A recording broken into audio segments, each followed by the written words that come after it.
जी अस्सलाम वालेकुम जी, क्या हाल है? खैरियत से? अच्छा मेरे भाई, ये मत सोचें कि आपको आने वाले दिन IAS 12 कंसोलिडेशन और फाइनल अकाउंट करते हुए IFRS 16 रिवाइज करने का टाइम देंगे। तो वक्त इतनी तेजी से गुजरना है आपके पास से, जैसे जहाज आपके पास से जैसे जहाज गुजर जाता है, कितनी तेजी से आपके पास से वक्त गुजरना है और आपको पता भी नहीं चलना।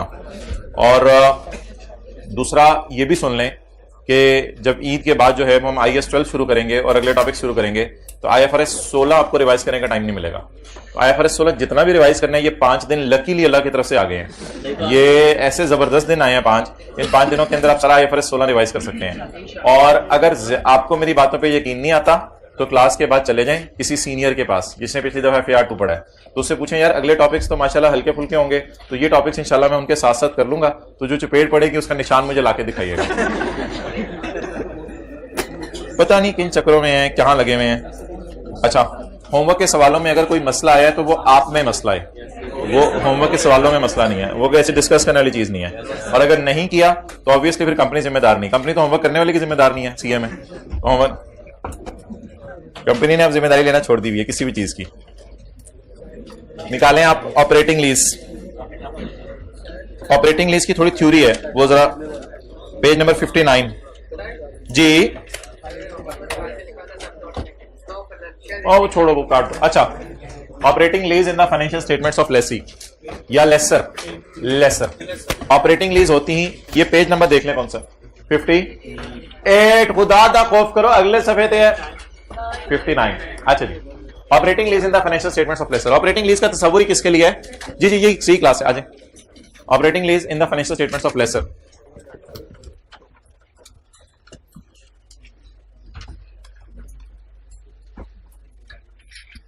ऑपरेटिंग लीज का मतलब मेरे ख्याल से होता है रेंट आउट। रेंट आउट या एसेट हमेशा के लिए दे दिया, रेंट आउट कर दिया, रेंटल इनकम रिकॉर्ड होती है ना, रेंट आउट। अच्छा, rented out machine, rented out land, rented out building। What I think कि अगर आप किसी को मशीन किराए पे देते हैं तो मशीन को खुद शो कीजिएगा PPE में, जिसे हमने कहा था PPE डेबिट कैश क्रेडिट। और अगर आपको कभी लैंड एंड बिल्डिंग किसी को किराए पे दे दें, हाँ, तो ऑपरेटिंग लीज वाली एंट्रीज वही होंगी। IAS 40 तो लगेगा लैंड एंड बिल्डिंग पे, IAS 40 तो आपको पढ़ाया गया था लैंड एंड बिल्डिंग पे लगेगा, तो IAS 40 लैंड एंड बिल्डिंग पे लगेगा। यानी लैंड एंड बिल्डिंग को कॉस्ट मॉडल पे भी रख सकते हैं IAS 40 में, IAS 40 की रिवीजन एक दिन करनी है हमने। लैंड एंड बिल्डिंग को कॉस्ट मॉडल पे भी रख सकते हैं और लैंड एंड बिल्डिंग को फेयर वैल्यू मॉडल पे रख सकते हैं। फेयर वैल्यू मॉडल पे रखेंगे तो डिप्रिशिएट नहीं करेंगे, लेकिन IAS 40 की रिवीजन फिर किसी दिन करेंगे। फिलहाल जो मैं आपको कह रहा हूं, अगर लेसर लैंड बिल्डिंग किराए पे दे दे तो लैंड बिल्डिंग पर कौन सा एसेट लगाए, कौन सा स्टैंडर्ड लगाएगा? IAS 40। और किराए पर कौन सा स्टैंडर्ड लगाएगा? IFRS 16। IFRS 16। तो लैंड एंड बिल्डिंग पर कौन सा स्टैंडर्ड लगाएगा? एक होती है मुर्गी, एक होता है उसका औंडा, एक होते है मज, एक होता है उसका दूध। आपके इलाके में मज अंडे देती है। एक होती है लैंड एंड बिल्डिंग जो आप ओन कर रहे हैं, एक है उसका किराया। तो लैंड एंड बिल्डिंग पे कौन सा स्टैंडर्ड लगा दें और उसके किराए पर IFRS 16 ऑपरेटिंग लीज। और अगर आप मशीन किराए पे दे दें तो मशीन पे कौन सा स्टैंडर्ड? IAS 16। और मशीन के किराए पर IFRS 16। नोट करो, ऑपरेटिंग लीज रेंटल के स्टैंडर्ड के मुताबिक डील होगा IFRS 16।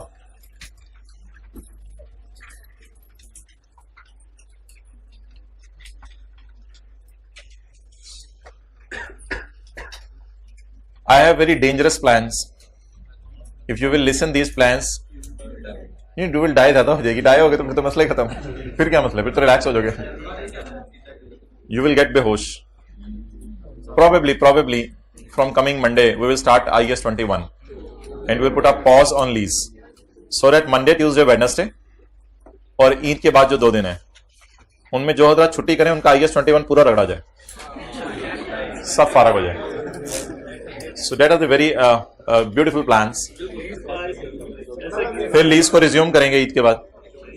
So let's try this one in this batch. so that IS 21 is totally okay. And tomorrow inshallah 3:30 से इंशाल्लाह जल्दी फारिग हो जाएंगे, 5:30 तक या 1.5-2 घंटा करके ना बस रहने दे, अब ज्यादा डोज नहीं लेंगे। हाँ हाँ वो तो हो गया ना, वो कमिट हो गया है, वो है ठीक है, लेकिन मैं कह रहा हूँ फ्री जल्दी हो जाएंगे कल हाँ चलो कल इंशाल्लाह जल्दी थोड़ा सा करके फ्री हो जाएंगे, जितना आप एब्जॉर्ब कर सके उतना।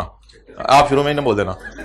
अच्छा टाइम पर बढ़ा देते हैं, कोई नहीं सैरी तक कर देते हैं अगले, नहीं साथ नहीं कर सकते ना, MFA पढ़े हैं बच्चे, MFA पढ़े हैं बच्चे, बीच में 2 घंटे आपको मैं पैकेज बना दूंगा, वो आप आ जाएंगे। थोड़ा सा जरा कंप्रोमाइज कभी करो ना जिंदगी। संडे को फिर नहीं होगा ना, संडे को फिर नहीं होगा। टेस्ट का फिर ऑप्शन दे दूंगा मैं आपको, मंडे को जिसने देना होगा वो दे दे, वरना तो कल वो जो 2 घंटा 1.5 होगा बीच में उसमें भी दे सकेंगे आप। An asset will be shown, an asset will be shown in appropriate category. Asset को अप्रोप्रिएट कैटेगरी में शो करें, एसेट को या रेंटल को? एसेट को अप्रोप्रिएट कैटेगरी में शो करें। पॉज करो। अच्छा जी, an asset will be shown in appropriate category of PP and or as an investment property at its carrying value. Carrying value means cost minus a reduction and accumulated impairment loss. लेकिन obviously अगर IS 40 deal कर रहा है तो चीजों को cost model पे रखा जाएगा, या IS 40 में चॉइस अवेलेबल है। अब IS 40 अगर भूला हुआ तो कोई मसला नहीं, इसमें चॉइस अवेलेबल होती है, या चीजों को कॉस्ट मॉडल पे रखें या फेयर वैल्यू मॉडल, वो इंशाल्लाह रिवाइज करेंगे। A lessor shall present the underlying asset subject to operating lease in its balance sheet. हाँ एट द रेपिटेशन छोड़ने पर। ओके जी, ये तो बात होगी जी बैलेंस शीट में। बैलेंस शीट में या पीपीई में जाएगा IS 16 में, या IS 40 में जाएगा। स्टेटमेंट ऑफ कॉम्प्रिहेंसिव इनकम, 2 चीजें जाएंगी, नंबर 1 डेप्रिसिएशन एंड नंबर 2 बोले रेंटल इनकम। रेंटल इनकम आमतौर पे किस तरह कैलकुलेट की जाती है? स्ट्रेट लाइन बेस पे। Next, rental income. Rental income from operating lease is recorded in income on a straight line base. वो जो हम डेट और इंस्टॉलमेंट का कॉलम बनाया था उसको 6 से डिवाइड किया था कल, is recorded on straight line base over the lease term unless another systematic basis is more representative of the time pattern in which the benefit is derived. Unless के कोई और बेसिस आपको बेहतर लगे, मे भी लिख लें यूनिट्स प्रोड्यूस्ड। हो सकता है रेंटल इनकम आपको यूनिट्स प्रोड्यूस पे बेहतर लग रही हो तो यूनिट्स प्रोड्यूस पे चार्ज कर दें। तो रेंटल इनकम को उसूली तौर पे आपने किस पे रिकॉर्ड करना है? स्ट्रेट लाइन बेस पे। लेकिन अगर और कोई बेसिस सवाल वाला दे दे जैसे यूनिट्स प्रोड्यूस्ड, तो फिर रेंटल इनकम को उस पर रिकॉर्ड कर लीजिएगा।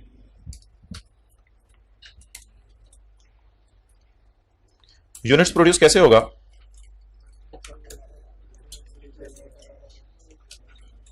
फर्ज करें लीज 2 साल की है, 2010 और 11। इधर किराया है 100 रुपया और इधर किराया है 220 रुपया, ठीक है।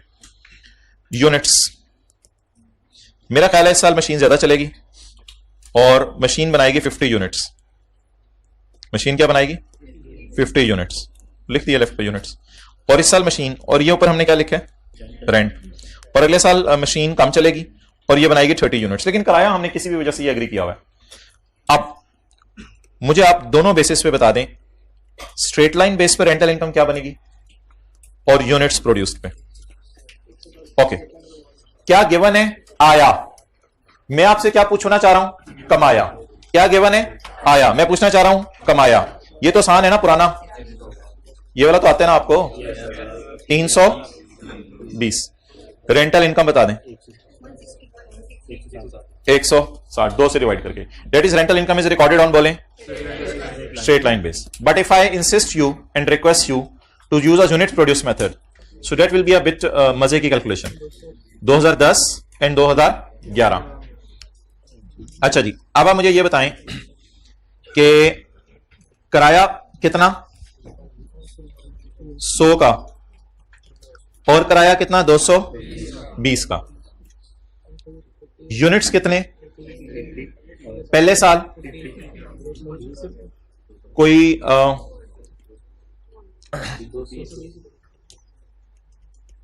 100 जमा 220, इसको ब्रैकेट में ले लें और मल्टीप्लाइड बाय 50/80, 200। ये पहले साल की रेंटल इनकम होगी। दूसरे साल की मैं एक लफ्ज बोलने लगा हूं, सारे सालों का किराया 320, बोले सारे सालों का किराया, सारे सालों के यूनिट्स, हमारे साल के यूनिट्स 120। इधर कितनी रेंटल इनकम रिकॉर्ड हो रही थी? 160। 2 दफा प्लीज, 160 दो दफा रिकॉर्ड होगी, पहले साल भी दूसरे साल भी। तो 160 जमा 160 300। इधर आपने 200 पहले साल रिकॉर्ड कर लिया क्योंकि यूनिट्स प्रोड्यूस ज्यादा हुए, और 120 अगले साल रिकॉर्ड कर लिया क्योंकि यूनिट्स प्रोड्यूस क्या हुए, कम हुए। अब कोई रटा रुटा नहीं मारना, सारे सालों का कराया 320, सारे सालों के यूनिट्स, हमारे साल के यूनिट्स 50। तो यूनिट्स प्रोड्यूस में कुछ इस तरह निकलेगी रेंटल इनकम। लेकिन आज तक कभी उसने टेस्ट नहीं की। कल एक तो मैंने लफ्ज बोला था, आज तक आईकेप ने टेस्ट नहीं की, या आईकेप ये खुदा के लिए ये आइंदा लफ्ज आइंदा मैं बोलना बंद कर रहा हूं। किसी स्टूडेंट ने आके पूछा था कि ये फिर टेस्टिंग का चांस है या नहीं, इसलिए मैं ऐसा लफ्ज नहीं बोलूंगा आइंदा। बस है सिलेबस में चीजें, उसकी मर्जी, इसी को 15 नंबर का सवाल बना दे, हम क्या कह सकते हैं। एक मिनट,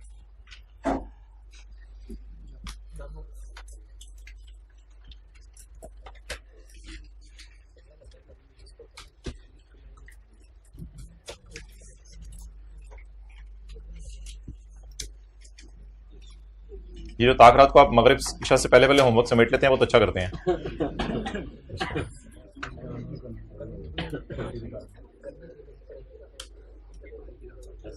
तरावी तो सारी मस्जिद में पढ़ते हैं, ताकरात है वैसे तो आम दिनों में भी पढ़ते हैं। अच्छा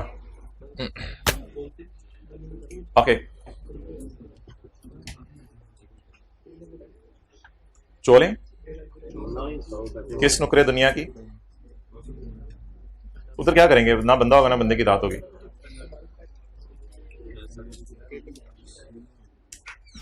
अस्सलाम वालेकुम, मरहबा मरहबा मैरिज हॉल। कुतब कुछ जगह जगह है इसके लिए बनाते हैं, चलो ठीक है, चलें जी आगे। पुत्र तू बहुत हंसता है, तुझे सेट करना है क्लास के बाद आई, जुमे के बाद आज मिली। अच्छा जी, इसको काट दें, इसकी कोई जरूरत नहीं, रिलेटेड कॉस्ट भी फारिग कर दें। अच्छा जी, इनिशियल डायरेक्ट कॉस्ट आपको याद है हमने करवाई थी, क्वेश्चन नंबर 10 था, जिसमें 6,000 रुपए की लीज की वो लॉयर की फीस डाली थी। क्वेश्चन नंबर कौन सा था, 10 था 9 था, लॉयर की फीस जिसमें डाली थी। क्वेश्चन नंबर 12 था। यार पेज नंबर भी बता दो जरा, बच्चों को याद रहेगा ऐसे इनिशियल डायरेक्ट कॉस्ट का। Page number 79। ये आपको याद है, इसको हमने लीज टर्म पे डिवाइड किया था, लॉयर की फीस को किस पे डिवाइड किया था, लीज टर्म पे।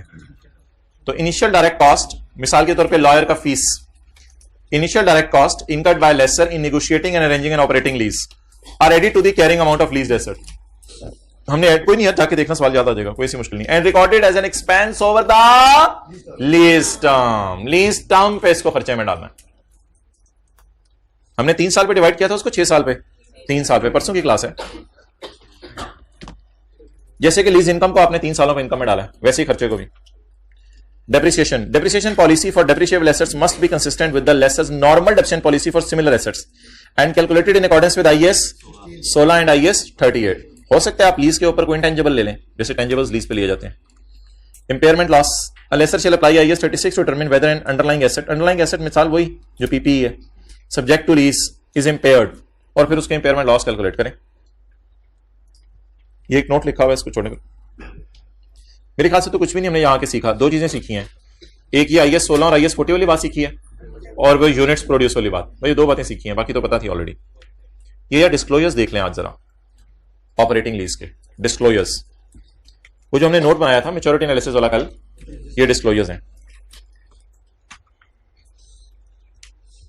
रेंटल इनकम, अच्छा क्या डिस्क्लोजर्स डिस्क्लोज ही करने होते हैं या प्रॉफिट एंड लॉस के फेस पे भी नजर आ सकते हैं? प्रॉफिट एंड लॉस के फेस पे भी कुछ चीजें नजर आ जाती हैं। अगर आप रेंटल इनकम देखें तो प्रॉफिट एंड लॉस के फेस पे तो शायद नजर नहीं आती, लेकिन अदर इनकम के अंदर जाके नीचे डिटेल दी होती होगी कि हमारी रेंटल इनकम कहां कहां से आ रही है। तो यूजर को पहली चीज हमने क्या शो करनी है, बोले rental income, lease income. Lease income operating lease में कौन सी होती है, जल्दी बोले, रेंटल इनकम। क्या उसका अलग से नोट हमने बनाया था या रेंटल इनकम हमने P&L में शो कर दी थी? Rental income. Separately disclosing income relating two variable lease payments, अगली बार ब्रैकेट में ले लें क्योंकि ये सिलेबस में नहीं है। Separately disclosing income relating two variable lease payments. Variable lease payments क्या होती हैं ना, यही मैं सुनना चाह रहा था। जो बदलती रहती हैं वो नहीं होती variable lease payments. Variable lease payments sir मैं बताता हूं क्या होती हैं। वेरिएबल लीज पेमेंट की ये अंडरस्टैंडिंग गलत है कि हर साल 200 कराया तो ये कांस्टेंट लीज पेमेंट्स है। पहले साल 200 कराया, अगले साल 180 कराया, अगले साल 160 कराया, तो ये वेरिएबल लीज पेमेंट है। ना ना ना ना, कोई मसला नहीं, ये दोनों लीज पेमेंट्स ही हैं। वेरिएबल लीज पेमेंट्स कुछ और होती हैं। लेसर लेसी से कहता है कि तुमने मुझे हर साल किराया भी दिया करना है, और अगर मशीन ने 5000 से ऊपर यूनिट्स बनाए तो मुझे तुम बोनस देना, और अगर मशीन ने 5000 से कम यूनिट्स बनाए तो मैं तुमसे कोई बोनस नहीं मांगूंगा। That is called as variable lease payment. So ये किराए के अलावा है, किराए के अलावा है, तो किराया तो हमने देना ही देना है। वेरिएबल लीज पेमेंट्स डिपेंड होती हैं यूनिट्स प्रोड्यूस के ऊपर। बहरहाल वेरिएबल लीज पेमेंट्स अभी छोड़ दें, क्या होती हैं, इसका हमने एक सवाल करना है, इसका हमने एक सवाल करना है, और यहां लिखने की कोई जरूरत नहीं, ऊपर छोटा सा लिख लें, एसेट की परफॉर्मेंस की वजह से रेंट के अलावा दिए गए पैसे, एसेट की परफॉर्मेंस की वजह से, ये लफ्ज़ तो समझ आ जाएगा ना, एसेट की परफॉर्मेंस की वजह से रेंट के अलावा दिए गए पैसे।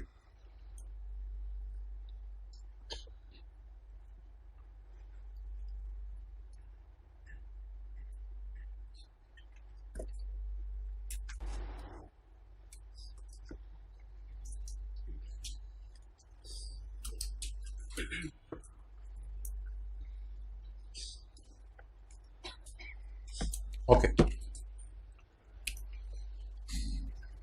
आगे जी, मैच्योरिटी एनालिसिस तो आपको पता है डिस्क्लोज होता ही है। Undiscounted lease payments to be received for a minimum of each of the first 5 years, 5 years पर अलग अलग शो करें, plus a total amount for, और 5 साल से ऊपर वालों को अलग शो कर दें। इसी तरह ऑब्वियसली अगर आपका एसेट इंपेयर हुआ है तो IAS 36 के डिस्क्लोजर दें, अगर आप इंटेंजिबल लीज पे लिया हुआ है तो IAS 38 के डिस्क्लोजर दें, अगर कोई इन्वेस्टमेंट प्रॉपर्टी है तो IAS 40 के डिस्क्लोजर दें, अगर कोई बायोलॉजिकल एसेट्स की लीज है वो तो हमारी नहीं होगी तो उसको भी अलग से डिस्क्लोजर दें, और डिस्क्लोजर रिक्वायरमेंट इन IAS 16 भी फॉलो करें अगर कोई एसेट आपने लीज पे दिया हुआ है। अच्छा, कुछ होते हैं क्वालिटेटिव इंफॉर्मेशन, क्वालिटेटिव इंफॉर्मेशन में आपने 2 चीजें बतानी है। लेसर की लीजिंग एक्टिविटीज की नेचर क्या है, नेचर की मिसाल, कोई लेसर बिल्डिंग लीज पे देता होगा, कोई लेसर सिर्फ मशीन लीज पे देता होगा, ये लिख लें, तो ये नेचर ऑफ एक्टिविटी है। कई लेसर सिर्फ मशीन लीज पे देते होंगे, कई लेसर मशीन के साथ बिल्डिंग भी लीज पे देते होंगे, कई लेसर कहते होंगे हमारे पास है ही फर्नीचर, बस वो लीज पे ले लो। तो नेचर ऑफ लेसर्स बिजनेस बताना होता है यूजर को। दूसरा, management of risk associated with any right. Finance lease में आपके पास क्या राइट होता है, लीज रिसीवेबल। ऑपरेटिंग लीज में लेसर के पास क्या राइट होता है, एक्सेलेंट, रेंट रिसीवेबल। ये जो राइट होता है आपका लीज रिसीवेबल का, इसमें रिस्क क्या अटैच होता है, excellent, bad debt, well done, सब कुछ आप लोग खुद ही बता रहे हैं, बैड डेट का रिस्क होता है। अच्छा, इस बैड डेट को मैनेज कैसे किया जा सकता है, रिस्क को मैनेज कैसे किया जा सकता है, सिक्योरिटी ले लें, कोई और चीज ले लें, तो आप यूजर को बता दें मैनेज कर रहा हूं मैं रिस्क को। रिस्क मुझे क्यों है, क्योंकि मेरा एक राइट है, that lessor retains in asset, asset के बदले लेसर को क्या मिलना होता है, या तो रेंट रिसीवेबल ऑपरेटिंग लीज है तो, और अगर फाइनेंस लीज है तो। इस रिस्क को मैं कैसे मैनेज कर रहा हूं, सिक्योरिटी लेके, या किसी बंदे को बीच में डाल लिया था, उसने गारंटी दे दी थी कि यार ये पैसे लेके भाग गया तो मेरे से ले लेना। ऐसा ना कोई इन डिस्क्लोजर्स की इतनी सिग्निफिकेंस नहीं है, बहरहाल स्टैंडर्ड का पैरा आपको मैं कभी हाईलाइट करवा दूंगा। लेसी के डिस्क्लोजर्स ज्यादा इंपॉर्टेंट होती हैं। हाँ जी,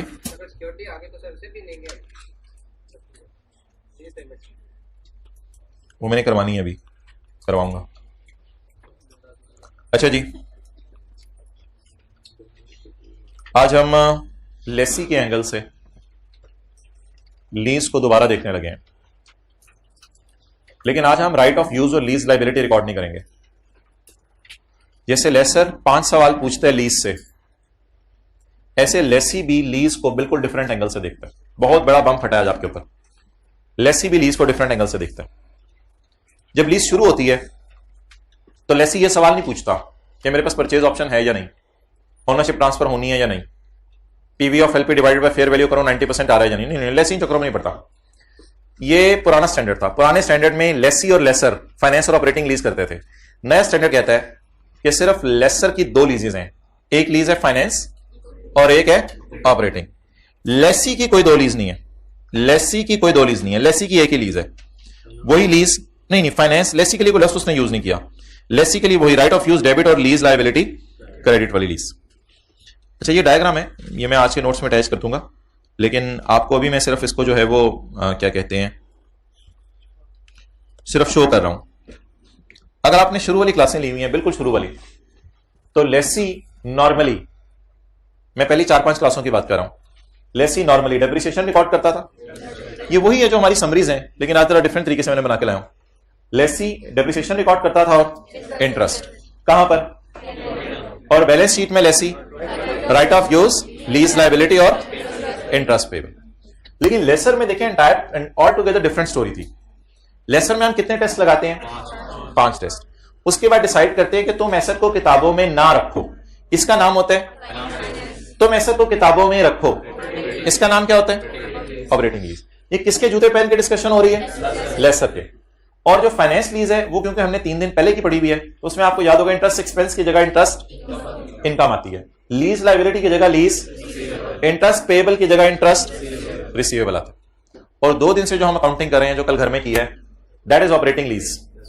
प्रॉफिट एंड लॉस में अभी भी पढ़ के आए हैं, रेंटल इनकम और डेप्रिसिएशन आएगी, और बैलेंस शीट में पीपी आएगा, और या तो रेंट रिसीवेबल आएगा या अनअर्न्ड रेंटल आएगा। तो ये इंशाल्लाह मैं आपको तस्वीर खींचने दूंगा, आज के नोट्स में भी अटैच कर दूंगा। लेकिन एक चीज मैंने आपके सामने छुपाई है, that is about lessee. That is about lessee भी लीज को 2 एंगल से देखता है। लेसी अपने से एक सवाल पूछता है, क्या लीज टर्म 1 साल से कम है? बस ये सवाल पूछता है, क्या लीज टर्म 1 साल से कम है? अगर लेसी ये डिसाइड करते हैं कि लीज टर्म 1 साल से कम है, तो लेसी इसको कहते हैं ये तो इमटेरियल लीज है, और ऐसे साल से कम के लिए 6 महीने के लिए कोई चीज किराए पे ले ली। लेसी के एंगल से बात कर रहा हूं, लेसी के एंगल से। उसे मैं लेसर के एंगल से बात कर रहा था कि 2 दिन के लिए गाड़ी किराए पे दी, अब मैं लेसी के एंगल से बातें कर रहा हूं। तो लेसी कहते हैं यार मैंने 11 महीने के लिए, ये कितने महीने हैं? 11 जनवरी से शुरू हो रहे हैं, खत्म कब हो रहे हैं? कितने महीने की लीज है? अगर लेसी 11 महीने की लीज कर ले, तो स्टैंडर्ड कहता है date, instalment, principal, interest, balance, LP, PV of LP, कहते हैं स्यापे से बाहर निकलो। हम यूज्ड टू हो चुके हैं, हमें स्यापा नहीं लग रहा, वो हम तो यूज्ड टू हो चुके हैं। लेकिन स्टैंडर्ड कहते हैं स्यापे से बाहर निकलो। तुम ऐसा करो, तुम ना रेंट एक्सपेंस रिकॉर्ड कर लो, जैसे लेसर रेंटल इनकम रिकॉर्ड करता है ना, तुम क्या कर लो रेंट, लेकिन लेसी ने इसका नाम वो नहीं रखना, ऑपरेटिंग लीज नहीं रखना, लेकिन तुम इधर क्या रिकॉर्ड कर लो? Rent expense. And it make sense. 12 महीने से कम की लीज है, तो इतने स्यापों में क्यों पढ़ना है? Date, instalment, principal, interest, balance, ये वो 12 महीने से कम की लीज है। अगर लेसी की लीज 12 महीने से कम की है, तो लेसी क्या करे? अमोर्टाइजेशन शेड्यूल बनाए, या डेट और इंस्टॉलमेंट का कॉलम बना के रेंट एक्सपेंस रिकॉर्ड कर ले। डेट और इंस्टॉलमेंट कॉलम बना के रेंट एक्सपेंस रिकॉर्ड कर ले।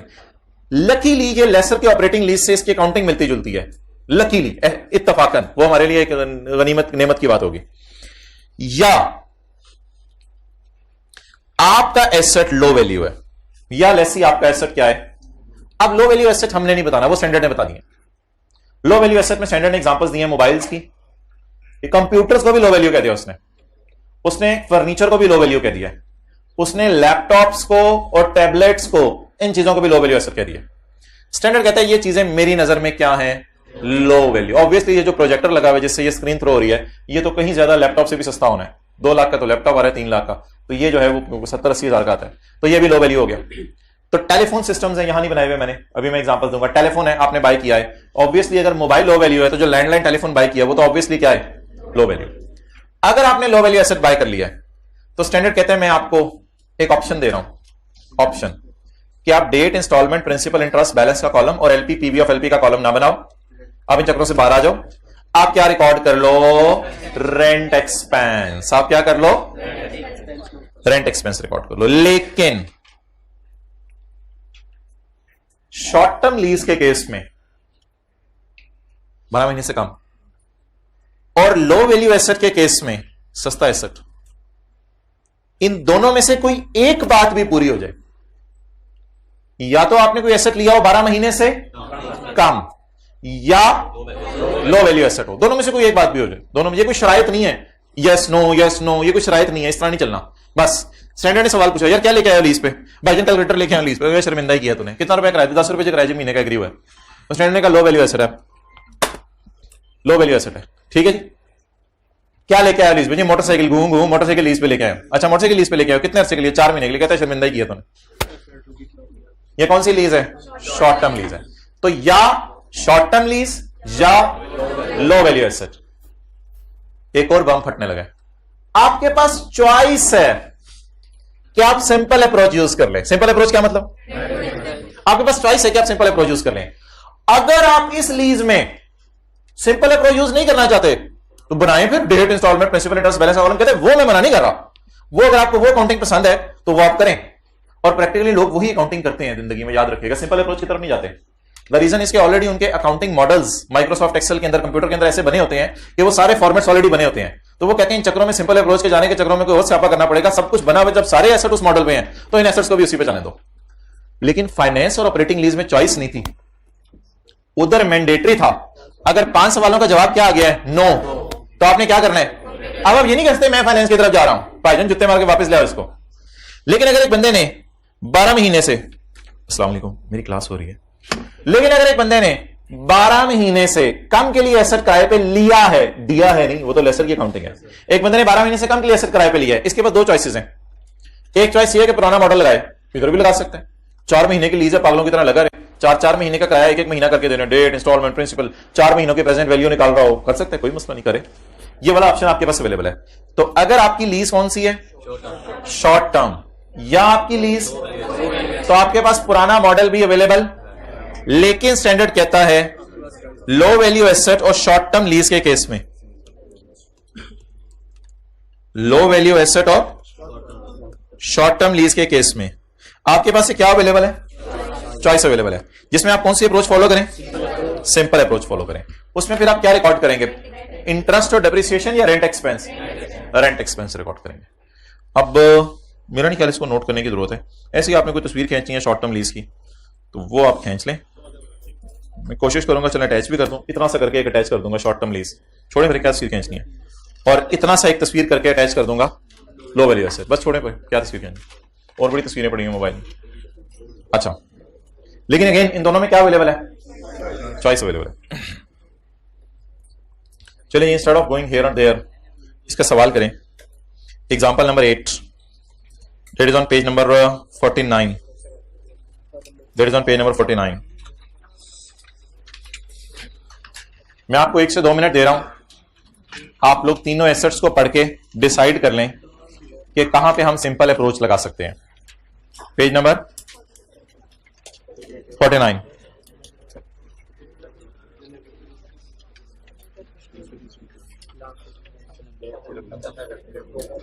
जल्दी से जी जी,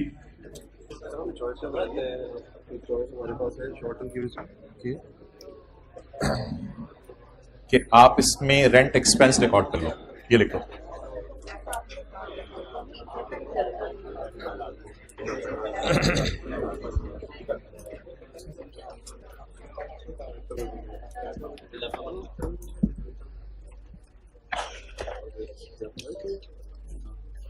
तो पौधा होता है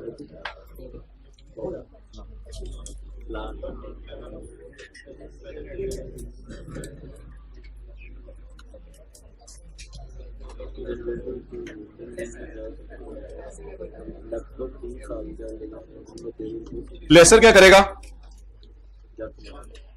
5 टेस्ट अप्लाई करेगा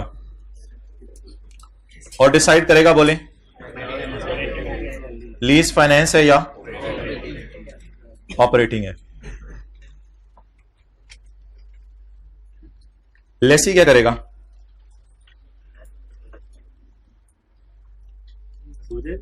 lessee if short term lease और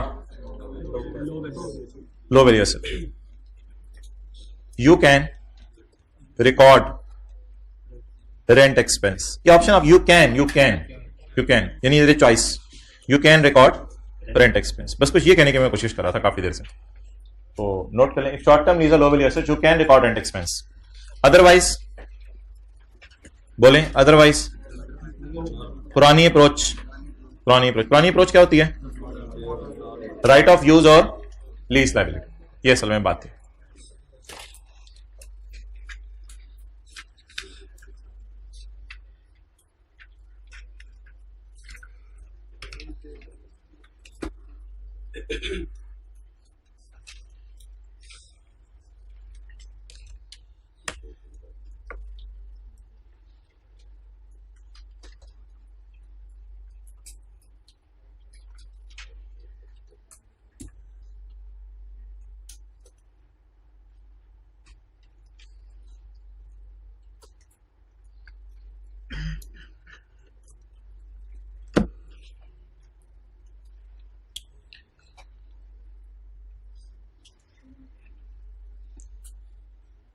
Dawlance private Limited acquired following assets during year ended 31 December 2015 under the following lease agreements.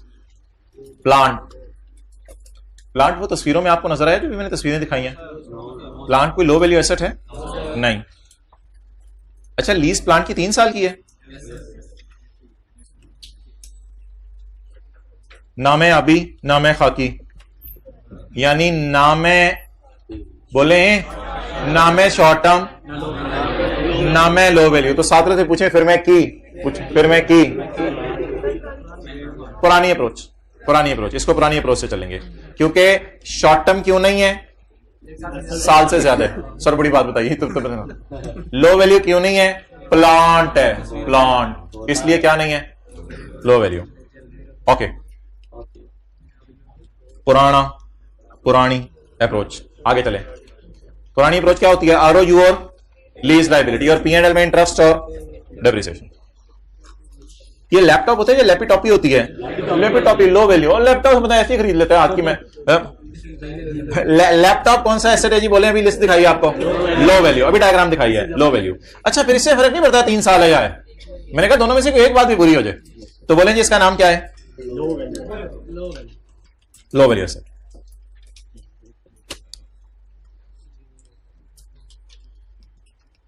Generator पता नहीं अब शायद लो वैल्यू हो या ना हो, लो वैल्यू की डेफिनेशन कल हमने पढ़नी है, लो वैल्यू हो या ना हो, लेकिन जनरेटर की लीज टर्म कितनी है, शॉर्ट टर्म लीज STL। इन दोनों में क्या है हमारे पास, चॉइस है,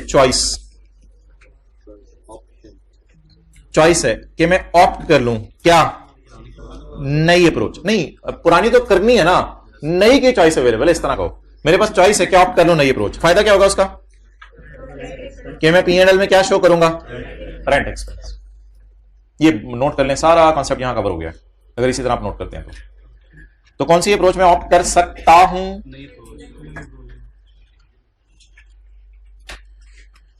क्या कमाल होगा, मंडे को IAS 21 की बेस बैठेगी, ट्यूसडे को उसकी बेस बैठ जाएगी, फिर बुध को हम उठाएंगे उसकी बेस को दोबारा। ओए होए, ईद से आते ही अगले दिन उसको आसमानों पे ले देंगे, यानी ईद से अगले दिन आके बैठे होंगे, ये डॉलर कहां से आ गए, तो रुपीस में क्लास लेके गया था मैं, ये बड़ी ईद के बाद तो पता नहीं रॉकेट साइंस पहुंचे होंगे ये। तो आप रुपीस पे क्लासें छोड़ के जाएंगे, डॉलर पे क्लासें मिलेंगी इंशाल्लाह ईद के बाद। ओके, वो बच्चे हिम्मत करके हाथ खड़ा करें जो बुध को छुट्टी कर रहे हैं, यानी मेरे आगे से लोगों का काम नहीं है, यानी बुध को छुट्टी, यार पीर होगी, बुध को छुट्टी। यूट्यूब पे पहले गान बोला पड़ा हुआ इतना, तो लेक्चर डालने का क्या फायदा नहीं होता। अच्छा जी, Balance Private Limited acquired following assets during year ended 31 December 2015 under the different lease agreements. अब आप मुझे बताएं कि एंट्री जब भी होंगी ना रेंट एक्सपेंस की, तो कोई ना कोई पेएबल प्रीपेड का फटा भी आ सकता है, कोई ना कोई पेएबल प्रीपेड का फटा भी आ सकता है। उस पेएबल प्रीपेड के फटे को टैकल करने के लिए हम क्या करेंगे,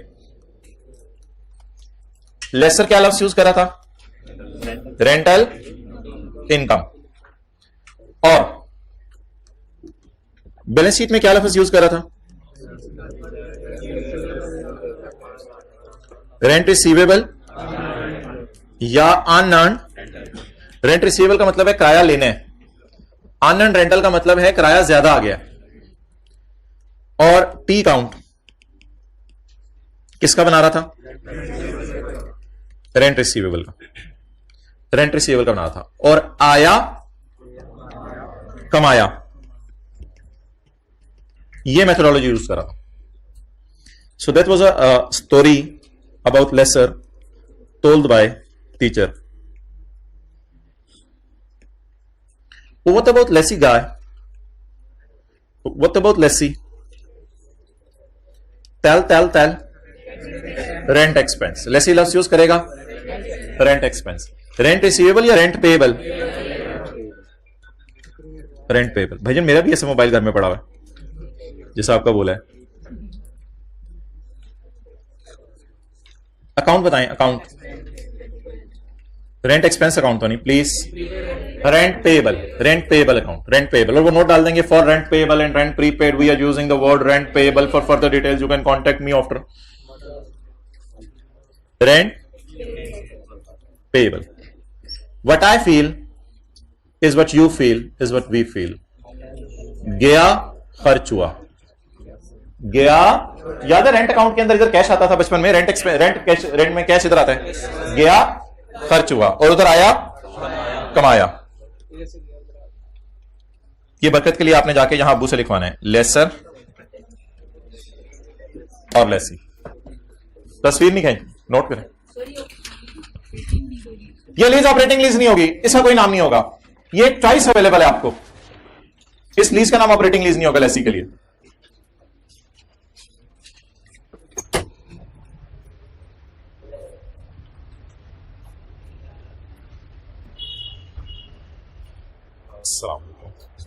क्या है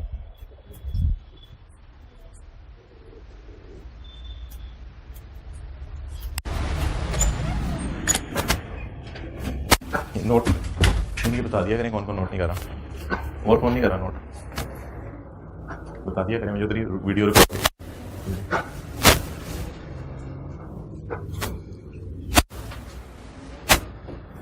होमवर्क किया सब, चेक तो करने की जरूरत है।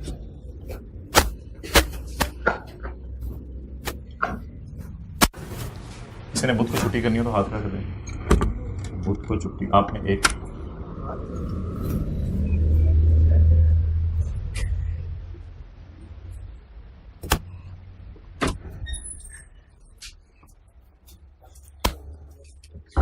जी जी भाईजान कब की टिकट है? जुमेरात, एक्सीलेंट। बुध की लेनी थी शाम की, कब की टिकट है? क्या 19 को? यार ईद वाले दिन पहुंच जाना बस, थर्सडे। कब की टिकट है? मंडे की टिकट है। भाईजान देखिए उस क्लास में क्या हो रहा है इसके साथ।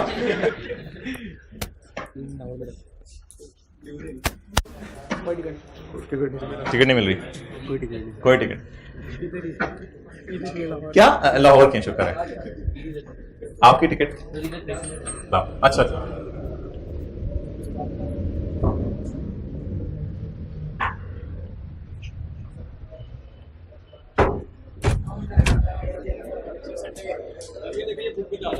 क्या कह रहे हैं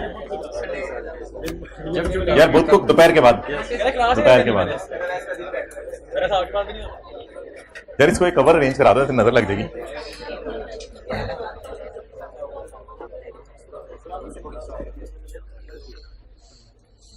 अच्छा एंट्रीज क्या होंगी? गया,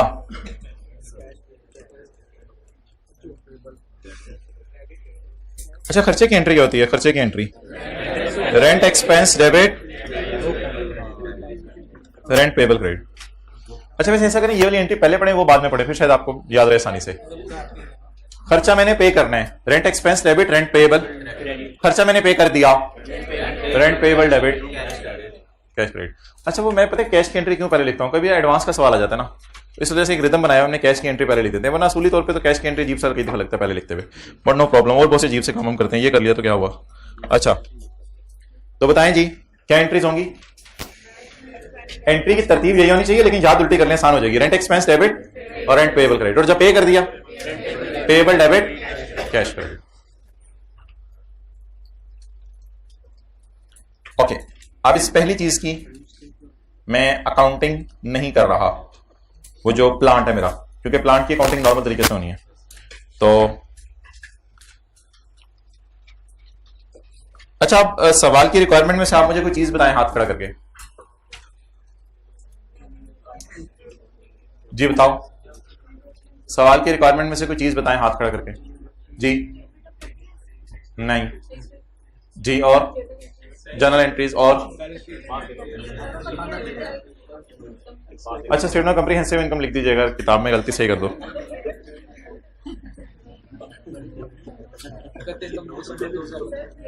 अच्छा जी, अच्छा भाई इसमें अच्छा मैं ये पूछना चाह रहा था कि उसने लिखा नहीं हुआ कि आप चॉइस की तरफ वो गया या नहीं गया।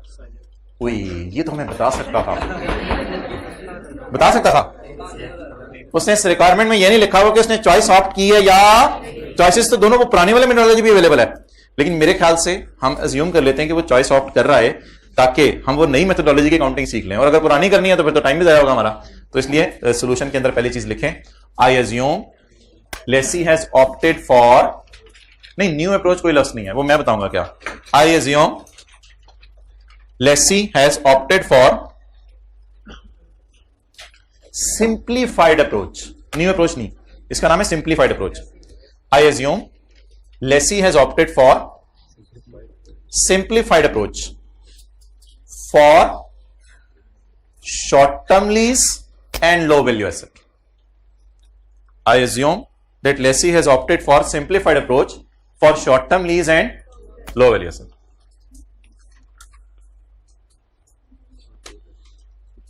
वैसे तो एंट्री सिर्फ 15 की मांगी है, लेकिन मैं अपने समझने के लिए 15, 16, 17 की कर रहा हूं ताकि अगले सेशन में मैं उनको अच्छा पढ़ा सकूं. 15, 16 और 17. लैपटॉप का किराया कितना है? 2000. कब? सालाना. कब पे होने? एरियर में. तो पहली किस्त 31, 12, 15, अगली 31, 12, 16 और उससे अगली 31, 12, 17 एरियर में किराया पे होने विद 5% रिडक्शन एनुअली. चलिए, प्लांट की मैं नहीं करवा रहा अकाउंटिंग. प्लांट की अकाउंटिंग खुद ही घर में जाके ना अकेले में बैठ के किचन में कर लीजिएगा.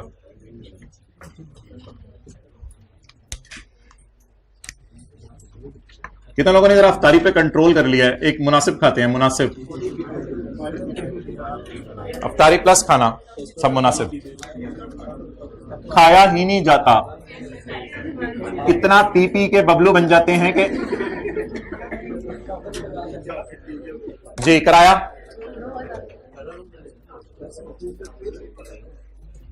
2000. अपने बड़ों से सुने फजाइल सामने होने चाहिए. अभी आपने सोचा कि मछलियां मेरे लिए दुआएं मांग रही हैं. 2000. अब रिडक्शन करते हैं 5% की, तो शॉर्टकट क्या है? Multiplied by 95%. लेकिन लॉन्ग कट लगा लेते हैं.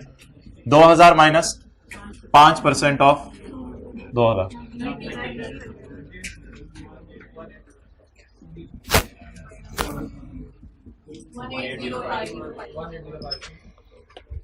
ये जो आखिरी 4-5 रोज हैं इनको मैं काफी देर से ऑब्जर्व कर रहा हूं, और अब इनको सीटें समेत क्लास से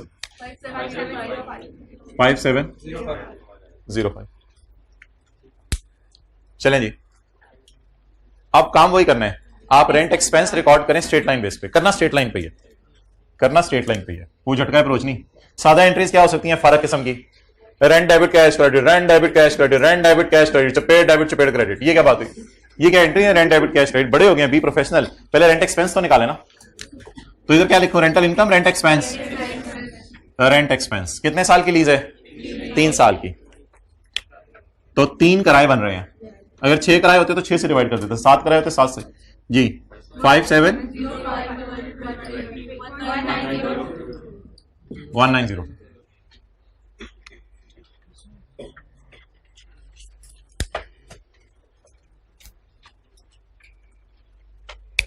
अब इधर देखें, पीपी डिप्रिसिएशन गया, खर्च हुआ.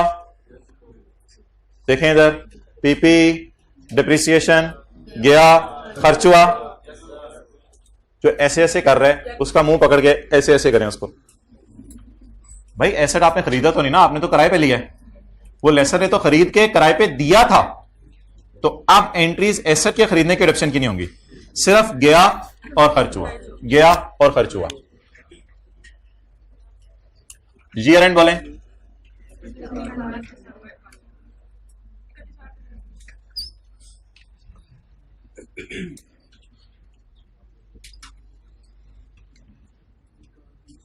हो पता नहीं ये कौन लोग हैं जो FR 2 में छुट्टी करते हैं.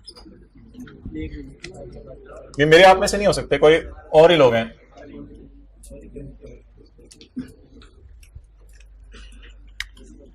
किराया एरियर में है, एडवांस में है?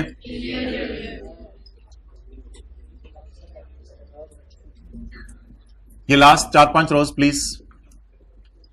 कंपनी बहुत परेशान है आप लोगों के बारे में.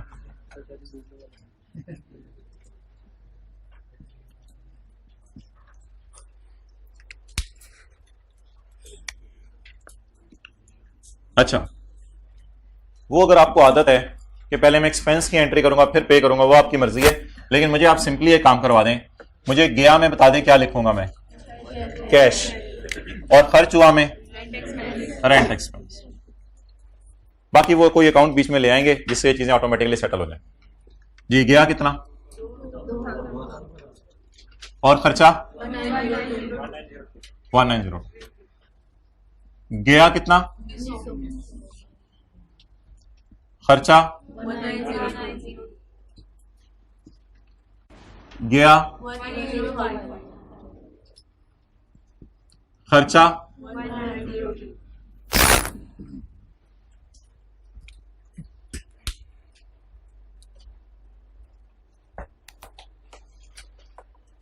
क्या कुतुब नाम है आपका? खड़े हो जाओ।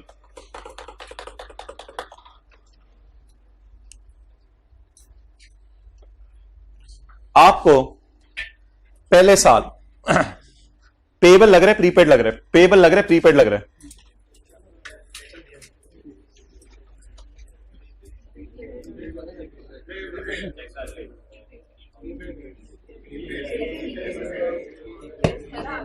ठहर जा, तू बैठ जा, पठान खड़े हो। अकाउंट का नाम मैं नहीं पूछ रहा, मैं पूछ रहा था कि ईयर एंड पे प्रीपेड होगा या पेएबल होगा, ये मुझे बताओ। पेएबल होगा। 1902 का खर्चा है, सरकार 2000 पे कर आए हैं, सरकार 2000 पे कर रहे हैं और जाते हुए कह के यार और भी तुझे पे कर दूंगा। इधर आओ, इधर आओ। सखी दिल किसका है? अस्सलाम वालेकुम। खर्चा कितना है? 1902। पे कितना किया है? 2000। कितना और पे करना है? बोलो प्रीपेड हो जाओ और जाओ। लेकिन ना आपने इस तरह सोचना नहीं है, इस तरह सोचने से मैंने मना किया हुआ है। इस तरह आपने तब सोचना है जब बैलेंस शीट बन रही है। अभी आप ना एक नोट दे दें, फिर मैं वो अकाउंट एक डाल देता हूं। एक नोट दे दें for rent prepaid and payable. वही ना लिखें पेपर में, सारी बातें ना लिखा करें कि मैंने साथ वाले से मशवरा करें। For rent prepaid and payable I am using the word rent payable. For rent prepaid and payable I am using the word rent payable.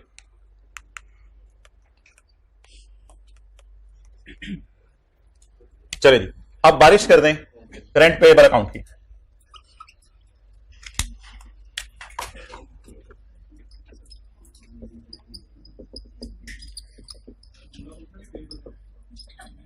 यार वो तो मैं इसकी नेचर पूछ रहा था ना।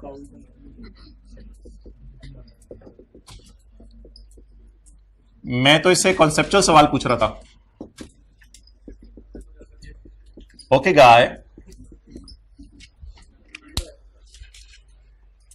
सपोर्टर बड़े आ जाते हैं, सपोर्टर और बंदे के ना। घर में भी आपने छोटे भाइयों को ना शहद दे दे के खराब किया हुआ है। अम्मी अबू इजाजत नहीं देते, आप अम्मी अबू के पीछे पड़ जाते हैं। अम्मी खैर है, छोटा ही तो है, हो सकता है। Please please please try to be in class. महफिल के आदाब, ये आदाब की अलग क्लास होनी चाहिए वैसे। महफिल के आदाब, मजलिस के आदाब, बड़ों से बात करने के आदाब, छोटों पे शफकत करने के आदाब।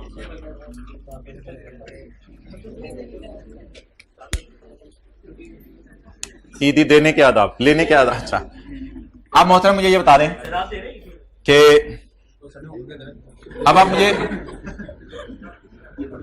अगर मैं बैलेंस शीट बनाना चाहूं सिर्फ पहले साल की, बातें खत्म हो गई जबरदस्त। आप इधर इधर देख लें, सीए कर लें, इनको बता देना सीए हो रहा है। चलें आप इधर। अच्छा, अब आप मुझे ये बताएं, if I want to prepare balance sheet, तो बैलेंस शीट बनाने के लिए मुझे क्या बनाना पड़ेगा? टी अकाउंट बनाना पड़ेगा। किसी 1 या 2 साल का बना लेते हैं, ज्यादा बनाने की कोशिश नहीं करते, 1-2 साल का बना लेते हैं।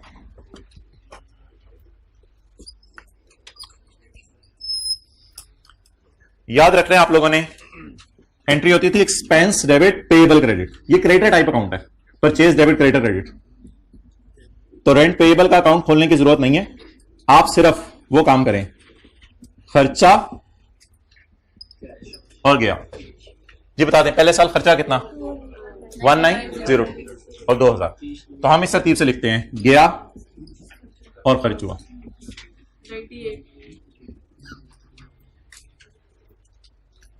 2 साल का बना लें पहले।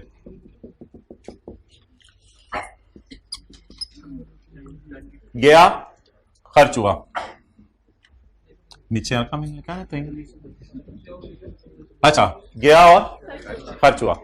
नेक्स्ट, अब आप मुझे बता दें, वैसे तो ना आप इतने बड़े हो गए हुए हैं कि अगर कैरी डाउन इधर आया करेगा तो प्रीपेड, क्योंकि ये एसेट साइड है ना, और कैरी डाउन इधर आया करेगा तो payable.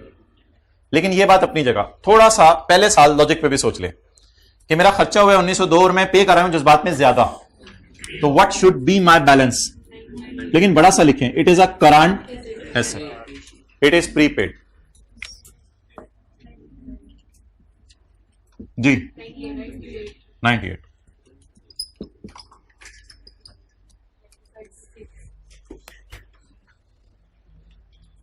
Carry down, balancing, current asset, prepaid.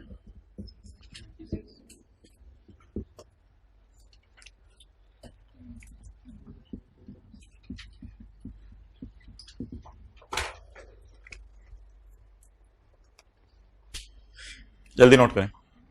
जी भाई आप खड़े हो जाए जो कल मेरे पास आए थे, आप खड़े हो जाए। हाँ जी, नहीं आप खड़े हो जाए। कल कौन सा स्परा आपने सुनाना है तरावी में? कल 30वां स्परा आधा सुनाना है या पूरा? 2 सूरतें एक्स्ट्रा। और ईशा के बाद वो पूछ रहे कि उसके बाद प्रोग्राम है। आज तू चुप कर। अच्छा, तो मुझे बताओ कि उसमें फिर वो तो आखिरी स्परा तो याद होता है बंदे को।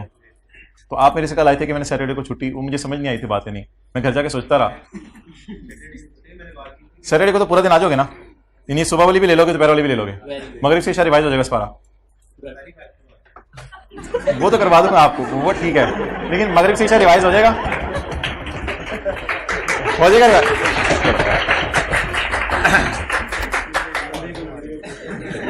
भाईजान आप सुबह नान बना के आए हैं। अच्छा, अब आप सिर्फ पहले साल का P&L और पहले साल की बैलेंस शीट बना दें, क्योंकि वो हमारे सवाल की रिक्वायरमेंट है। तो आपने हमारी कंजूसी का लेवल चेक किया है कि हमने एंट्रीज 3 साल की की हैं, हमने टी अकाउंट 2 साल का बनाया है, और जब P&L बैलेंस शीट बनाने लगे हैं तो हम 1 साल का बना रहे हैं। अगली चीज इंशाल्लाह हम बनाएंगे नहीं कोई।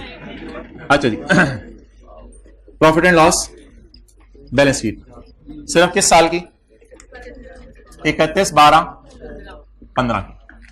बताएं जी, रेंट एक्सपेंस कितना आएगा? 1902।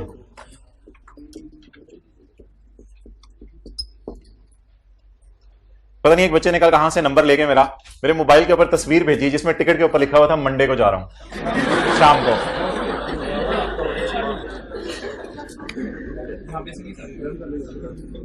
अब देखें मेरा दिल कितना दुखा होगा। अच्छा जी, अब आप मुझे बता दें करंट एसेट्स के अंदर पहले साल कितना आएगा? 98। Prepaid rent 98। असल में पहले साल आपका खर्चा था ना 1902, आपने पे ज्यादा कर दिया था 2000, तो वो प्रीपेड आ गया टी अकाउंट से। अब ये मैं जगह खाली छोड़ रहा हूं क्योंकि मेरा एक और एसेट भी है, और उस एसेट को भी मैंने P&L बैलेंस शीट में डालना है। वो लैपटॉप नहीं है, डेट इज जनरेटर। तो the story of laptop from my side is over and I have used a black marker for laptop. Now I will use blue marker for generator. खड़े हो जो बताओ, जनरेटर जब चलता है तो कैसे आवाज आती है? आपको मैं कह रहा हूं खड़े हो। हाँ चलो जल्दी यार, इस तरह की बातें सीखो, आपके बच्चे खुश रहेंगे।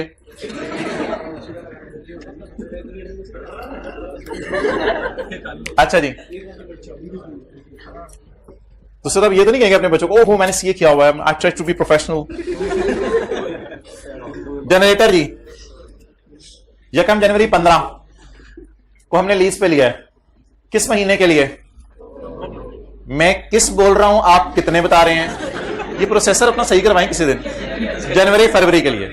किस महीने के लिए किराए पे लिए? जनवरी फरवरी के लिए। हाइब्रिड वाला आप उधर बैठे इनके भी ये लाते हैं, आप ये ना समझना कि आप लोगों को बोलते हैं, इनके सबके ये लाते हैं। अच्छा 20,000 किराया पर मंथ बनता है। अब इसमें उसने एरियर एडवांस लिखा कोई नहीं, वैसे भी 2 महीने का किराया, तो बस इकट्ठी 40,000 की एंट्री कर ले। एरियर कहां नहीं, तो ठीक है अलग अलग 20,000 की कर ले, अलग अलग 20,000 की 2 एंट्रीज कर लेते हैं। चलें जी, लेकिन ये हमारे साल की एंट्रीज हैं, ये हमारे साल की एंट्रीज हैं। अब जगह बनाते हैं कहीं ना कहीं, एंड में मैं बता दूंगा कि हमारे साल के लिए रिक्वायरमेंट क्या थी। सिर्फ ईयर एंड 31/12 15। दो दफा एंट्री करनी है, दो दफा कर लें। जनवरी की एंट्री अलग कर लें, फरवरी की एंट्री अलग कर लें।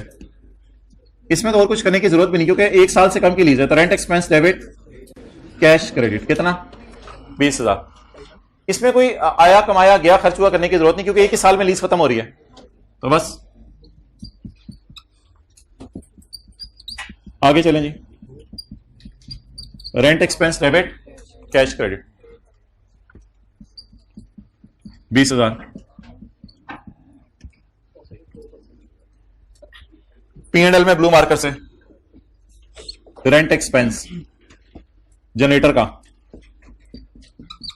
40,000। 40,000 अंगूठा मुंह से निकाल के 40,000। जल्दी जल्दी भी।